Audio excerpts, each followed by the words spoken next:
All county offices will be closed Friday, March the 30th through Monday, April the 2nd in observance of Good Friday and Cesar Chavez holiday. All county offices will reopen on Tuesday, April the 3rd.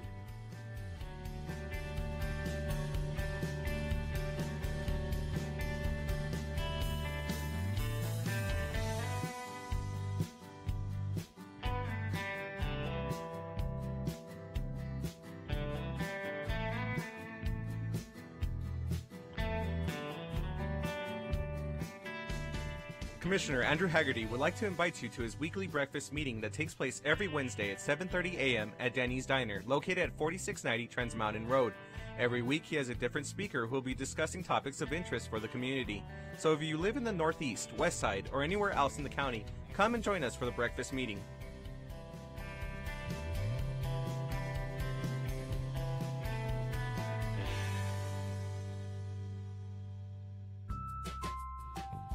Don't wait in line, pay online. Visit the Financial Recovery Division website at http://www.epcounty.com/budget/financialrecovery.htm to make your payments online or find out more about our kiosk locations. We now accept payments on misdemeanor, felony, and justice of the peace cases.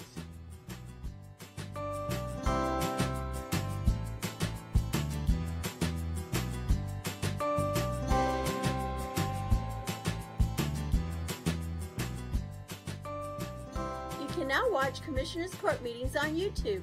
Go to youtube.com and search for El Paso County Commissioners or El Paso County, Texas. Subscribe to our channels to see our latest videos.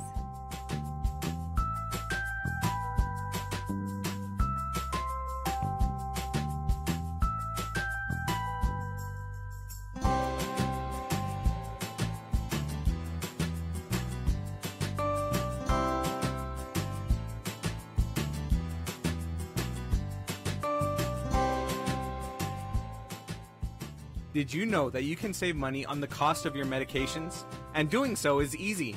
In 2015, the County of El Paso launched a prescription discount card program from coast to coast.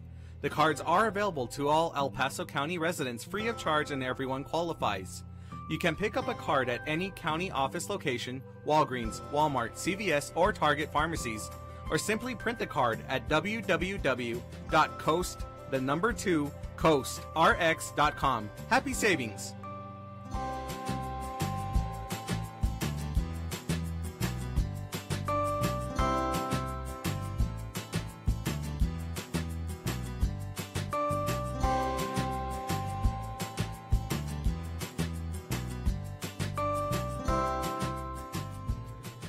Did you know the County of El Paso's Purchasing Department is responsible for ensuring that all items and services needed by various county departments are purchased in the manner required by the state of Texas? Whether through formal sealed bids or smaller dollar quotations, the county purchasing team is dedicated to finding the best contracting return on your taxpayer dollars. Additionally, the Purchasing Department is responsible for the tracking of inventory within the county and properly disposing surplus to public auctions. For questions about how to become a vendor and compete for county contracts, or to learn more about public auctions, please contact us at telephone number 915-546-2048.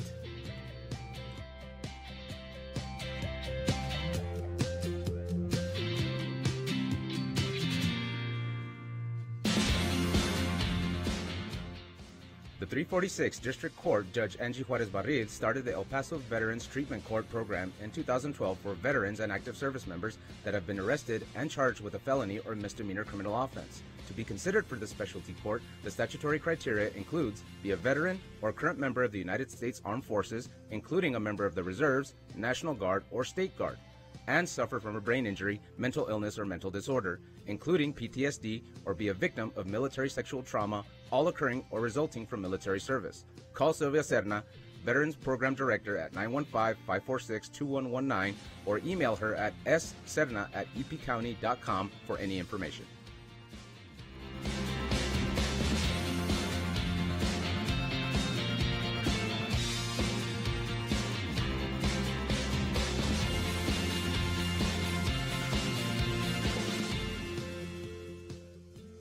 Did you know that the County of El Paso's fixed asset control and inventory disposal is handled through the purchasing department? Throughout the course of each business year, the county holds live public auctions to dispose of aged equipment, vehicles, furniture, and other items that are no longer needed. To find out about upcoming auctions or to learn more about the county's inventory disposal process, contact the purchasing department at telephone number 915-546-2048.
Thank you, Wally. Good morning, everyone.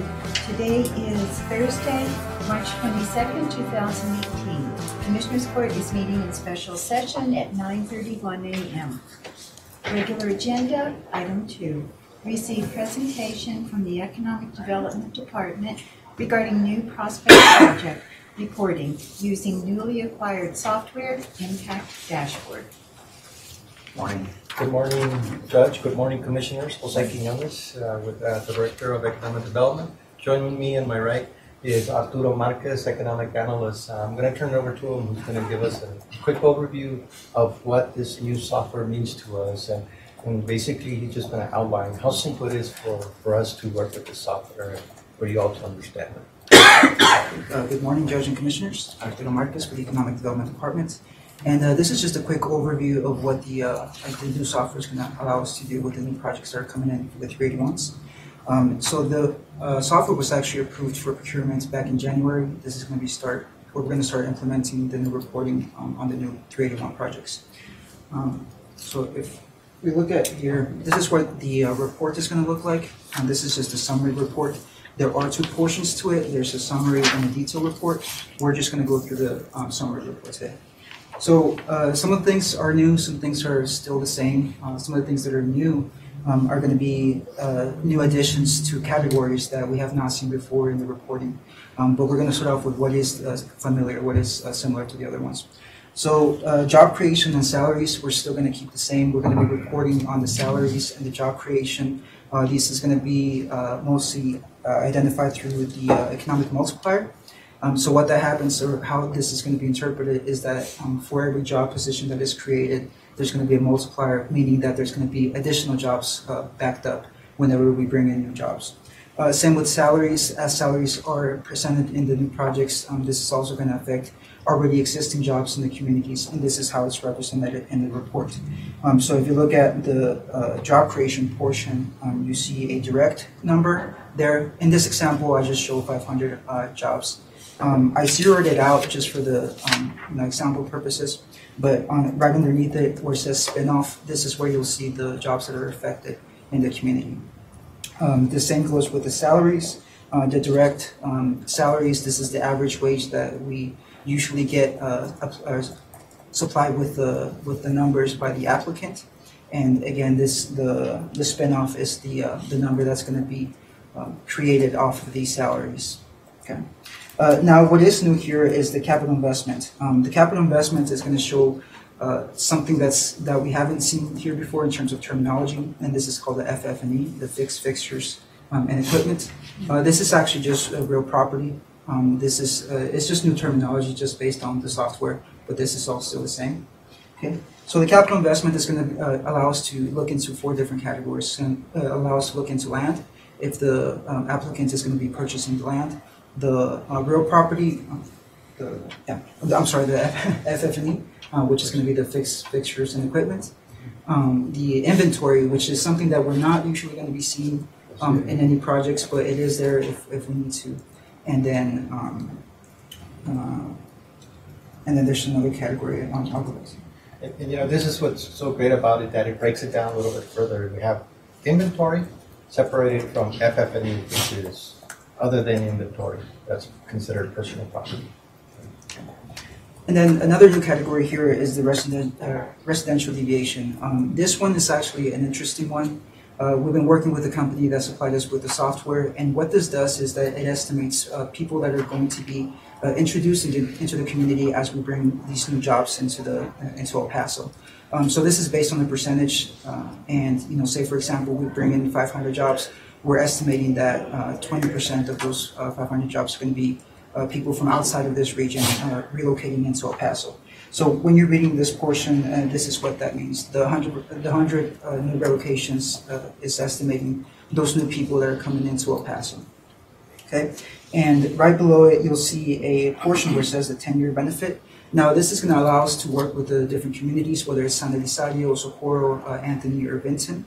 And what we're allowed to do here is that we're allowed to determine how much they're going to benefit from these different projects. So if you look at the county portion shows us how much the county will be getting back in terms of taxes, whether this is property taxes, sales taxes, or what have you. But it also shows you the benefits to the cities, and we're able to put into the software which city that we're looking into, because obviously there's different rates of tax properties under each different city.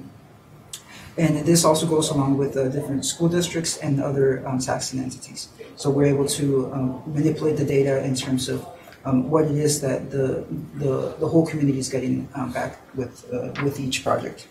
Okay. And then just as a single point of advisory, we're not there yet, but I just want to clarify that here the term abated is used in the software.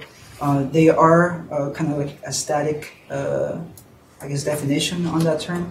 We're not able to change that. Of course, we don't abate anything, we rebate. But if you see the term abatement, it just means rebate. We're just not able to change that in the actual software. And the liability? Yes, I'm actually going into that one. So if you're looking at the handout that I provided on the top right corner, we're going to start looking into what's actually being shown here. So we'll start off with net benefits. This is looking into pretty much everything condensed into a single amount. So this is looking into the liabilities and looking at the taxes that are going to be presented, with each individual project. Now, it's a great question that you asked with liabilities. So under each different project, we can't assume that there's not going to be any effect to the government. On each project. So what this program does, what the software does, is that it allows us to introduce the services that we provide. And this includes the infrastructure, maintenance, and even sheriffs. So this is already included on there as terms for the costs to the county. And this we're able to determine what the actual cost of the project is going to be. Going back into each individual item here that you see on the presentation. Sales tax, we're able to manipulate this item as well. Some of the projects that were brought on, not all of them have sales tax, so we're able to determine how much this is going to affect. But we're also able to take it off if we need to. The real property tax, this is something that we deal with pretty often, so this one's going to stay and remain there, and this is one that we're going to use pretty often. FF&E, again, this is the new terminology that we're going to be using, but this is just based on the personal property.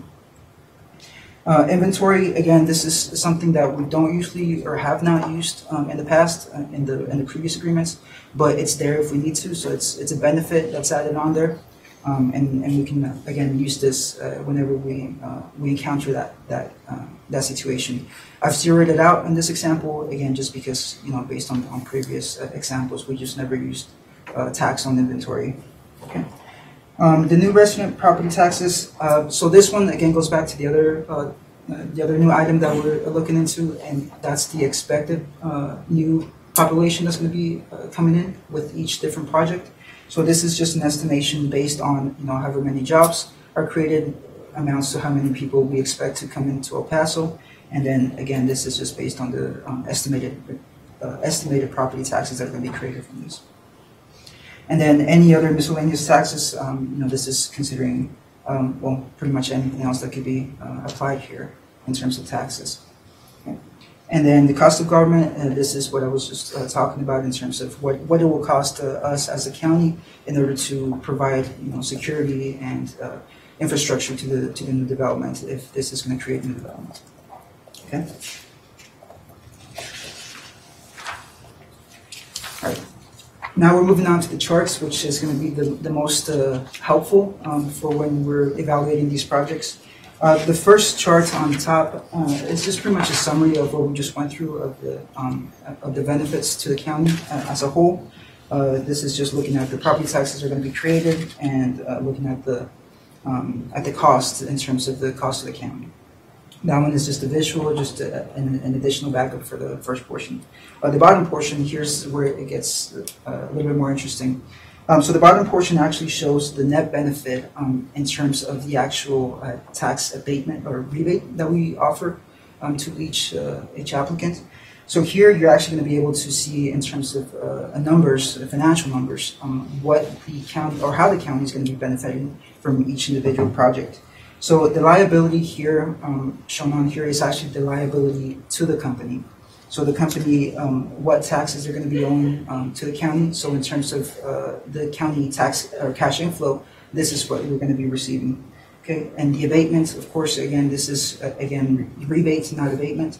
But this is how much will be abating to each company, and this, of course, can be fluctuating in terms of the commissioner's approval on each individual project, whether this be 50%, 25%, 75%. This is how we start rearranging these numbers. And then the net collected, this is the final number for the estimation, and this is how much we should be expecting to see in the 10-year term.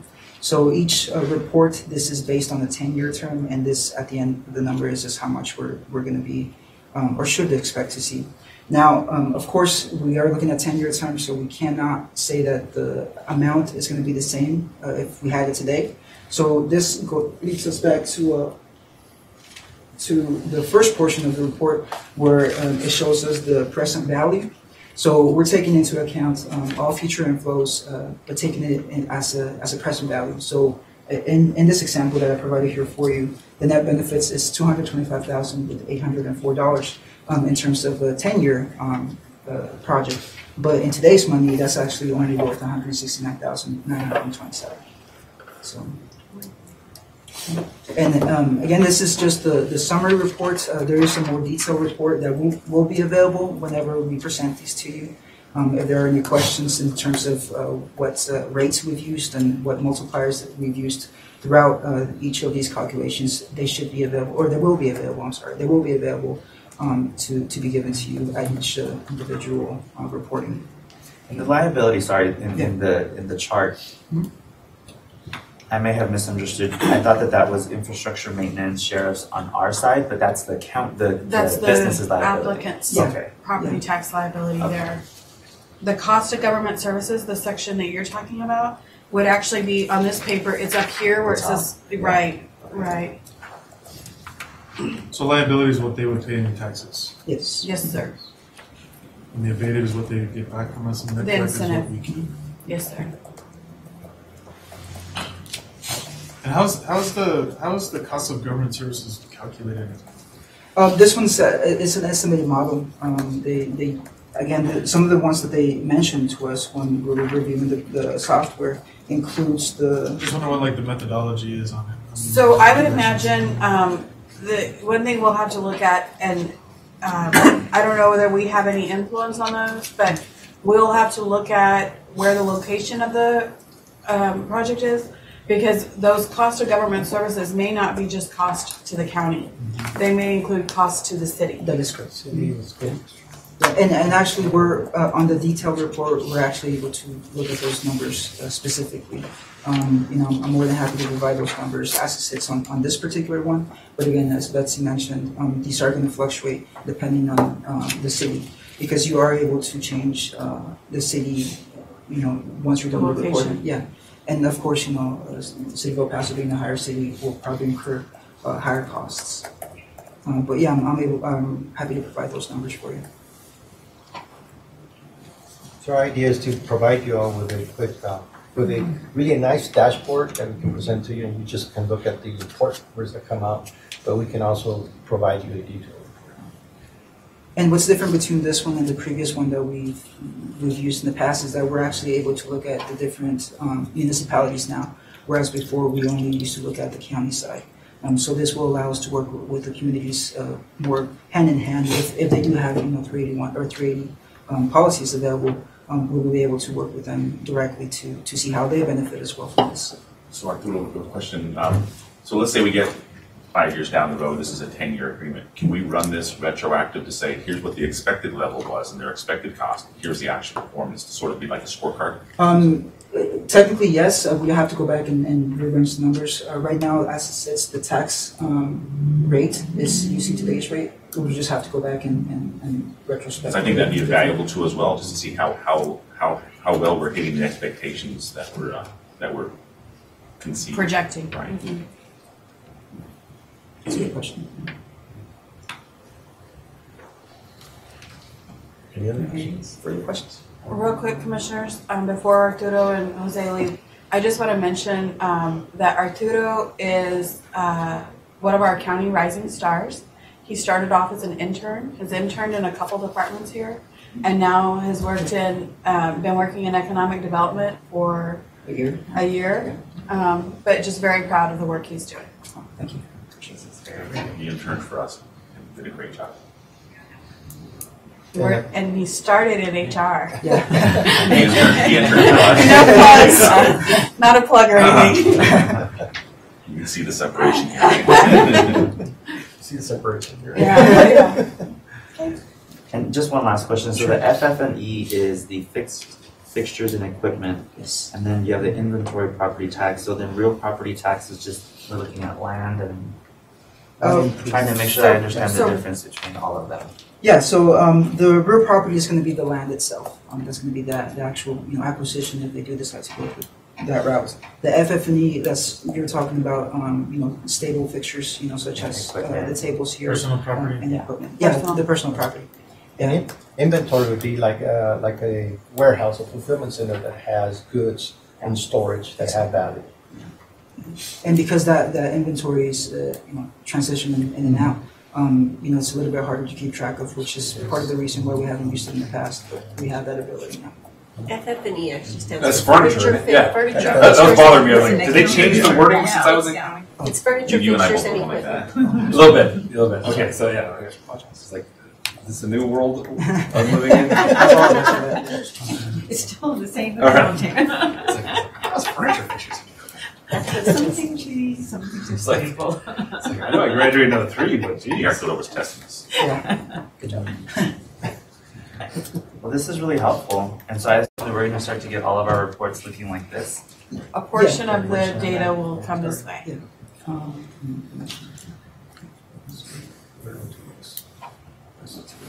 Yeah, we'll probably be ready first Monday of April. We'll be ready to go. Second Monday is first Second Monday. Monday. Yes. For some reason. Questions, Commissioner Perez? I don't know. Commissioner Stafford? April 9th. Yeah. Just I still don't understand how Sunday holiday. on the salary spin-offs, what that is, okay, they're buying homes, they're buying cars. Is that what you mean? But yeah, for the salary spinoff, it kind of relates to the jobs. Once you provide a salary to somebody, say regardless of the amount, say 50,000, that person's going to be spending a portion of that salary in the surrounding areas, and this affects, in a positive note, of course, the other jobs that are within the vicinity, whether it's a gym that they're going to, whether it's in the grocery stores, whether it's anything else of that sort. That's how it's being affected, and that's where that spinoff number comes from. Okay, thank you.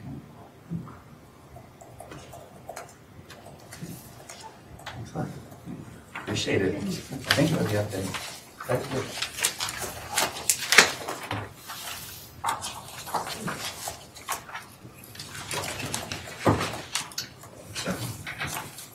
Have a good day.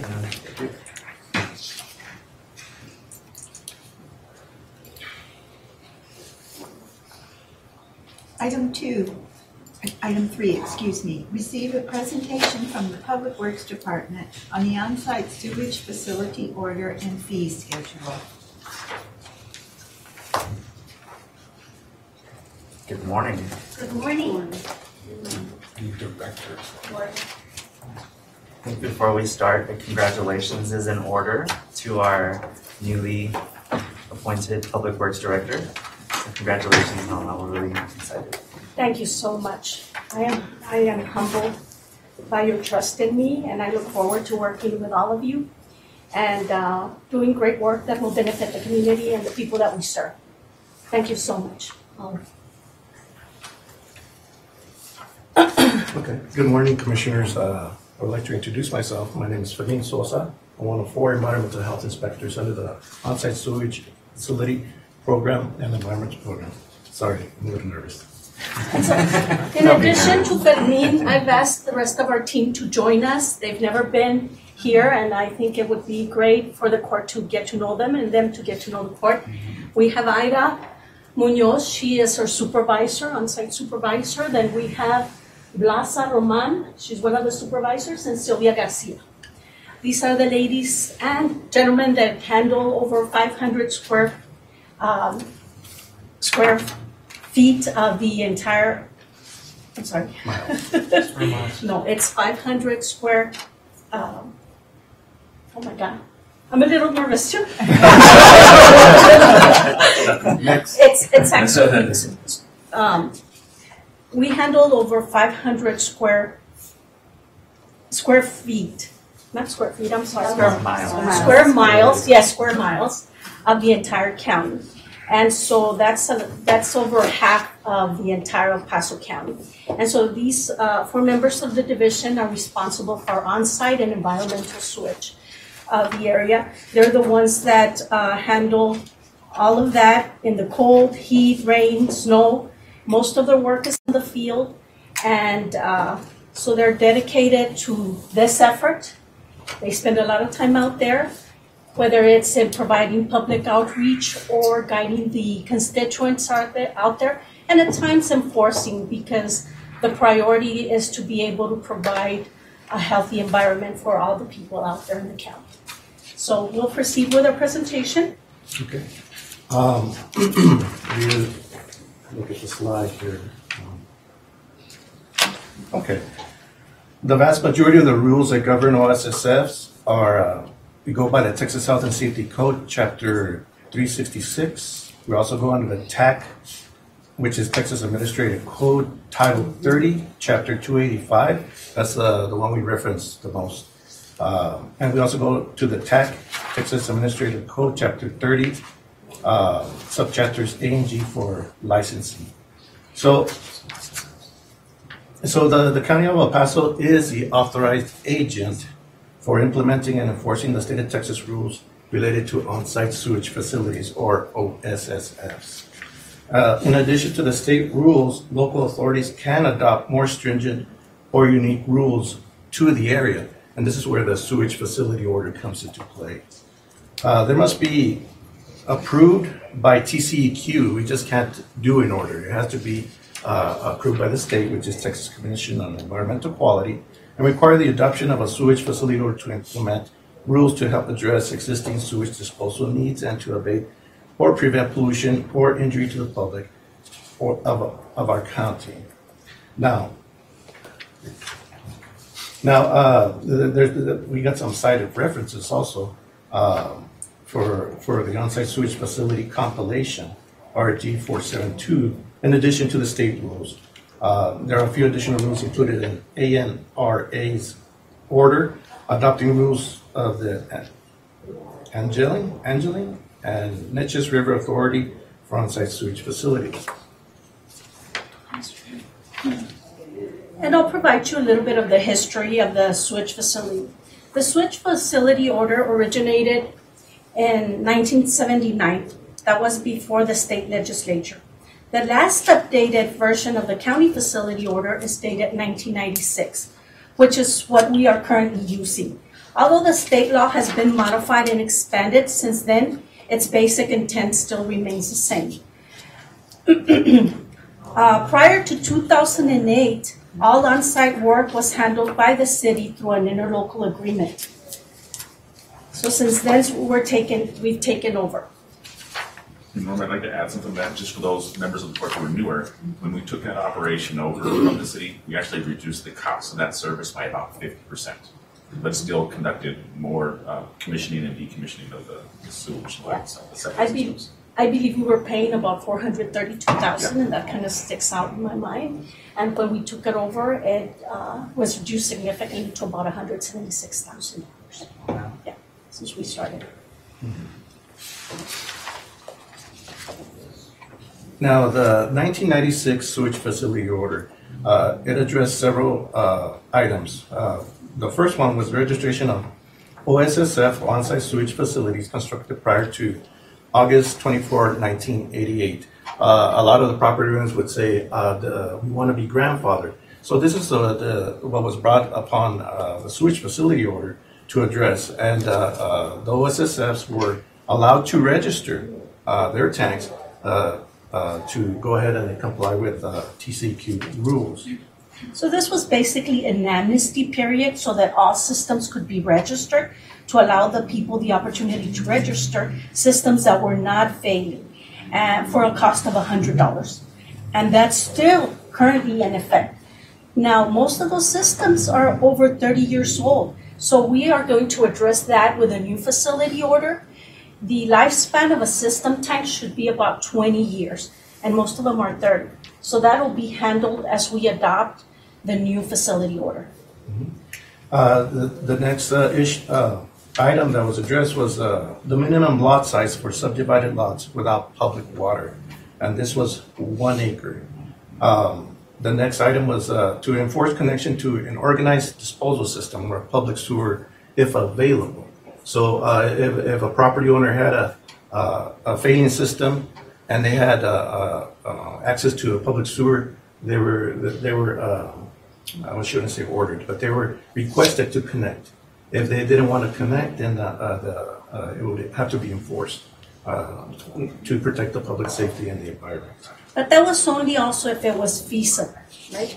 For example, you live up the hill, it might cost you a lot more to connect, $30,000. Whereas if I live right next to the sewer, it cost me about $1,000. So that was also considered.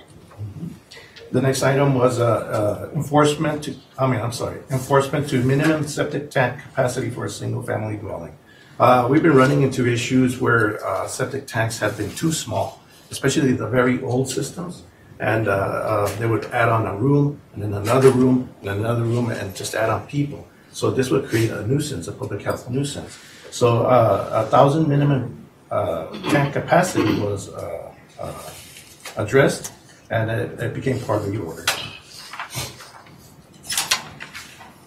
Now, the proposed sewage facility order that we came up with will address the following issues. The registration of OSSFs. We are requesting that registration no longer be issued. And like Ms. Palacios was saying, they're old. These are old systems. We don't know where the components of the systems are, and not just that, the condition of the tank, because the septic tanks are buried. So unless they uncover the whole tank, we won't know if the tank is even viable, because the concrete starts disintegrating, especially with the changing soil conditions, the moisture level, and if there's so a certain type of a sewer gas that eats up metal, and it also spalls concrete.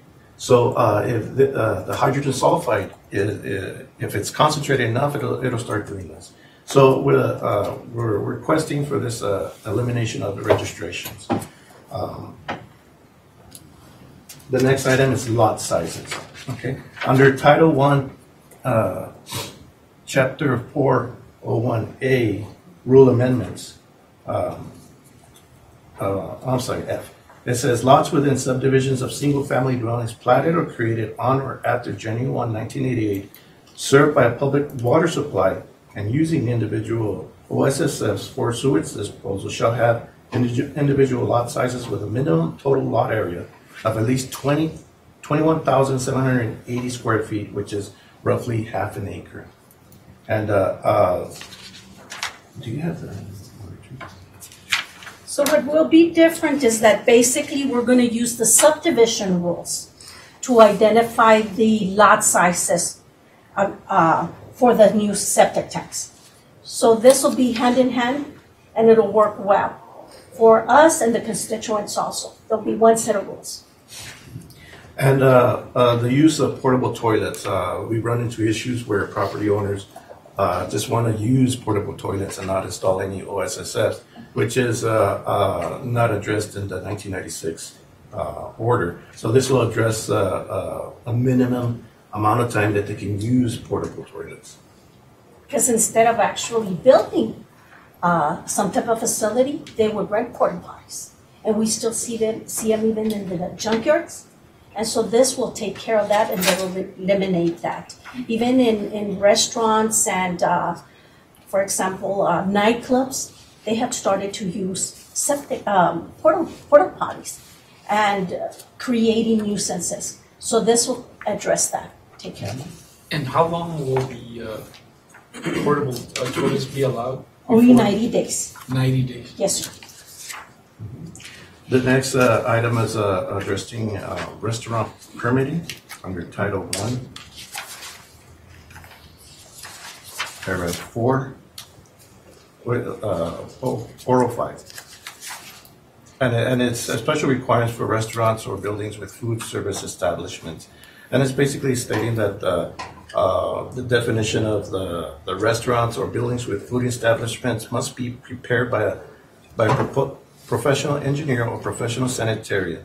So whenever the OSSFs are going to be required for this institution of food establishments, they need a professional engineer or sanitarian to go ahead and develop a plan for them. The next item would be conditional license to operate and vacant lots to some degree, because what we're running into is an issue where people are buying properties, vacant lots, and they're going to submit a request to build an OSSF. So what happens is that they're going to say, I'm proposing a 3-bedroom home or structure, mobile home structure, or permanent structure, and but it's not built yet. So we the licensed installers go in and they submit an application. So once they build the OSSF, we go and give the final inspection, and that's it. But a lot of times they construct buildings or structures that weren't in the application, such as a 2-bedroom home or a proposed 2-bedroom home. So they come in and then they put a 3 or even a 4-bedroom structure, which in this case is against TCEQ, because it starts to create public health nuisances with overloading of the OSSF or the on-site sewage facility. So the conditional license to operate will address that, and it's a provisional license that it's going to be issued by our office, and it's going to go ahead and have us give a provisional license, like a temporary one. And then once they build the structure, we go in again and verify that it is according to the application that was submitted.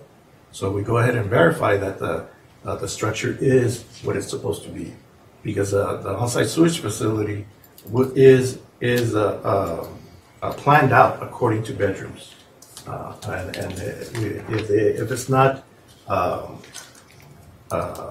installed right, or it's not planned right, or they add additional rooms, it's going to fail the system, and it's going to create a It doesn't have the capacity, basically. We want to make sure that the systems that are installed have the capacity to support the structures that are being built.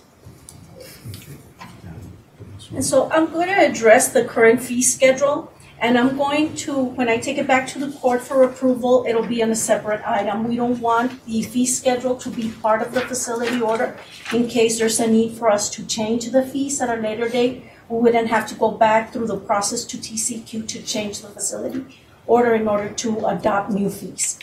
But this is our current fee schedule. And we're not proposing any changes to what currently exists, but we want to add to our fee schedule. I'm sorry. So we have a couple of items that we want to add. To be in compliance with the Texas Administrative Code, or the TAC, we want to make some changes to the fee. The reinspection fee shall be equal to 1/2 of the permit fee that was in effect at the time of the original application when it was submitted to our office. So this will need to increase. It will go from $75 to $95. Then we will have a reinspection non-residential that'll go from $75 to $255. In addition to those, we would like to implement a conditional final inspection for vacant lots, and that's the one that Fermin explained later on before this slide. We currently don't charge anything, but it does take time for our inspectors to go back and re-inspect the structures, so we are proposing a $25 fee. In addition to that, we want to implement an administrative fee when they change from residential certification to commercial, because they pay significantly less Can you go to the other slide? Sure. In this slide, we see that when they come in, they might say this is a residential, and they pay $190. Well, a couple of days later, they might say, oh, I'm changing it to commercial. And when they should have paid originally the $510. So basically what we're just asking the court's approval on is for them to pay the difference, which should have been the $510. And so that's what we're proposing on this fee schedule. So right now, Norma, I come in, I'm building a home. Yes. And you give me the preliminary permit, I guess. At the point that I finish construction of the system that I indicated I would have, you would have to come back out, do the final inspection, and then everything's good to go. As opposed to our current process, which is that we come to you, you give us the green light, and there really is no follow-up after the fact. Exactly. And we've seen firsthand some of the impacts when that does happen. I mean, it's definitely a necessity. So at this point, if the court or any members of the court have any questions, we'll be glad to answer any questions that you might have. Norma, I think I saw somewhere that there will be a public meeting. Yes. So if you don't have any questions, we can move on to our next steps. Oh, I'm sorry. Yeah. So our next steps would be to take this item to the court for final approval so that we can proceed with implementation. And so that would be tentatively April the 9th. Then we would publish a notice of a public meeting inviting all installers and the public to attend so that we can provide them as much information as possible on this. The installers are aware of the changes that are coming. I've talked to them. I've talked to several of them. And so during that meeting, we would be able to give them a copy of the new order and allow them to ask any questions and provide them as much information as they need because they're the ones that work in the field. So after the public meeting is held, there's some other requirements that we need to address with TCEQ. We have always worked with the county attorney's office on this, so they're on board. They've reviewed the order. So I would be just up to the court to authorize us to move forward and approve this so that we can complete the process with TCEQ. And then we're looking at implementing the order and the new fees to take effect on June the 1st. Any questions we can answer? As we decommission some of the tanks as we go into Square Dance, and it is a grant, do these fees apply, or how does that work when it's USDA that's supplying the financing? Some of the grants, and I believe our grant for the Square Dance covers the decommissioning fees. But so, we don't add additional fees ourselves no, over sir. and above that? No, sir. They will pay the $50 through the grant. The tank will be decommissioned. There is a requirement for them to empty the tank and decommission the tank. But I want to say that our grant pays for all the fees associated with that effort. Okay, so I guess my question is there county fees assessed to a grant-funded project? So in the case of Square Dance, where we're actually going to a wastewater system, these fees would not be applicable. But if there were new septic tanks being installed on a grant-funded, say there was a grant that replaced septic systems, it may include some fees, but we would always request that the grant cover those fees. If not, we would have to come to the court to ask for a waiver if there was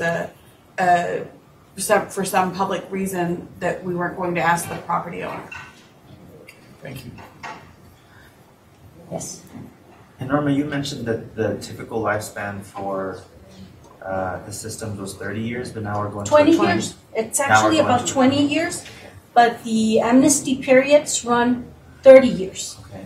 So typically it is about 20 years. If they maintain their septic tanks, they can have a septic tank for about 20 years. And the issue is these tanks, these homeowners, sometimes they don't know where they are placed, and then they place parking with vehicles, and these vehicles are heavy.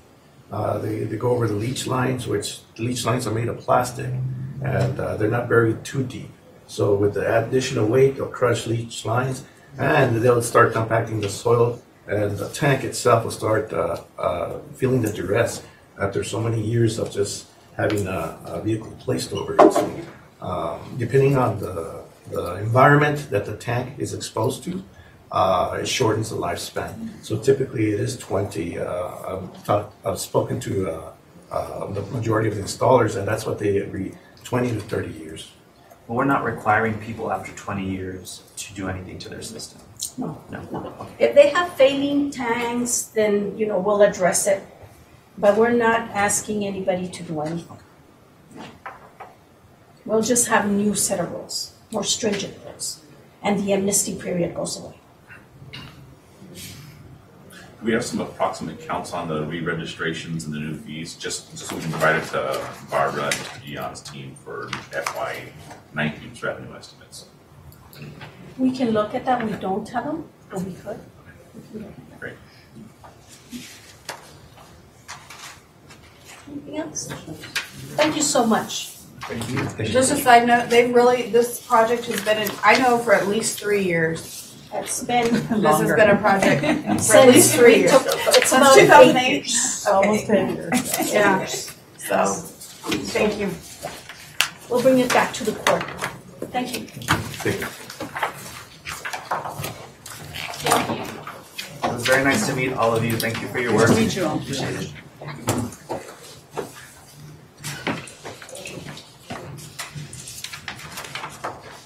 Item 4, pursuant to the Texas Local Government Code Section 114.023, 114.024, 114.025, and 114.026. Please accept the attached presentation and the interim financial report for the month ended February 28, 2018. The interim financial report is located on the intranet. Good morning, Judge and Commissioners. My name is Yvonne Garcia from the Financial Reporting Division, and today I'll be giving the presentation on the unaudited interim financial report. So, this is the condensed financial report for the month that appears in the Sunday newspaper. And moving on to revenues, this is our revenue summary by fund type. It breaks down all the revenue collected within the county. During the month, the county collected approximately $46.5 million under the general fund, and for the whole year, it's $187 million, and we'll go into more detail on the following slide. So this is a breakdown for 2018 year to date for the general fund. Compared to the same point in time last year, for the most part, the general fund revenue collections are following a similar trend. Some of the major changes are in property taxes, and this could fluctuate over the year. It's due to timing on taxpayer payments and then the remittance to us. And there's another difference for the charge of services for $974,000. I know in past months we've reported a decrease in revenue year to date, but now we have an increase. So this could also fluctuate during the year. Is that the federal? Yes, that's part of it. The zero for bingo tax, is it because it's every other year, or we just haven't received any? That one we just haven't received at all over the year, and actually I'm not sure. I'm not sure if that one's every other year. I'd have to look and see, but we haven't. It might be once a year, and we haven't received it this year. Do you know? Actually, bingo tax comes in quarterly, so that's going to be a timing difference on the quarter because we get about $55,000 a year in bingo tax. So it's just a quarterly, we just haven't received it yet. Okay, thank you. And so for sales tax, we just see an increase in consumer spending, and we have seen this throughout the year. For fines, we do have fluctuation on that as well during the year. Interest rates have gone up, so this is part of the increase for interest revenue. Miscellaneous revenue part of this difference is the sports park rental increase. And on the other financing sources, these are transfers due to grant match that happen also throughout the year. The Federal Reserve interest rates went up again this week, another 25 basis points. Oh, this is compared to last year? Same point. Okay. And the Fed did bump up the rate yesterday. So you'll see that interest rate moving up. And then this one breaks down the general fund revenue by type as a percentage of the budget collected. I'm sorry, the estimated budget for the year.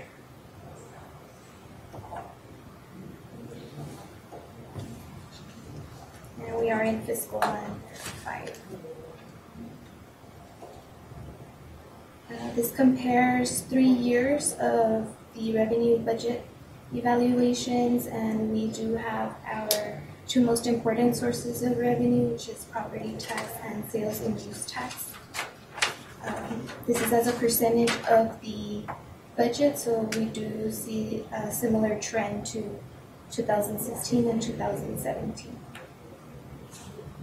Can I note one thing on there? Can you back one slide?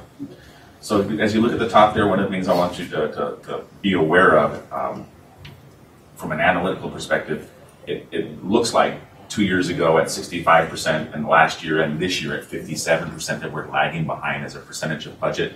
You have to recall in 2017 and 2018, we appropriated $30 million out of our fund balance as an emergency reserve. That has a direct impact on that percentage. If you took those that $30 million out, we're a little above and beyond the 65% 2 years ago. So I don't want you to be alarmed that, wow, as a percentage revenues are down. No, we appropriated fund balance and that throws off that percentage. And then moving on to expenditures. This slide presents a breakdown by fund type of all expenditures within the county. And the county general fund is in bold. For the general fund, we recorded total expenditures of $20 million during the month, and then for the year, it's $92 million. And then the following slide will show that breakdown in expenditures. This slide compares last year to date with this fiscal year to date, and the major changes are in personnel expenditures with an increase of $2.3 million, and then in operating expenditures, the changes were mainly due to an increase in contract services and then of $1.2 million and $772,000 increase in professional services. This was part of the budget, and there was no unexpended expenditures during fiscal month 5. Capital outlay, there was an increase of $78,000 from the same period last year, and the transfers out is a decrease, but also fluctuates throughout the year.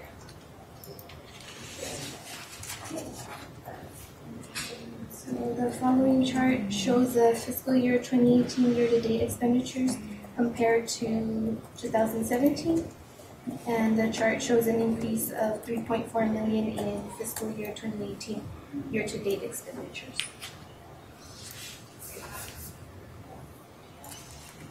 This chart shows the percentage of expenditures during the year.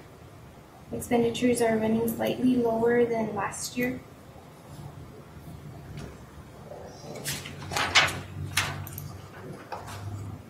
So this is the same chart as in the previous slide, but the expenditures are broken down by function of government. So about half of all expenditures are related to public safety, 26% are related to administration of justice, 22% are related to general government, and the remaining 5% are related to all other functions of government. This is also a breakdown by function of government, and it shows the percent of the budget expended for each of the functions.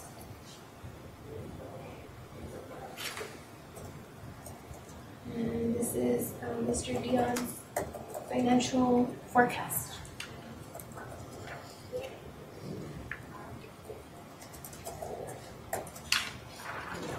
And the trends on this one are remaining consistent with past months.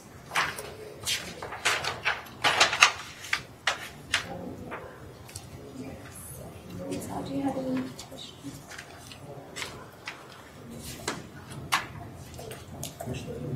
Questions?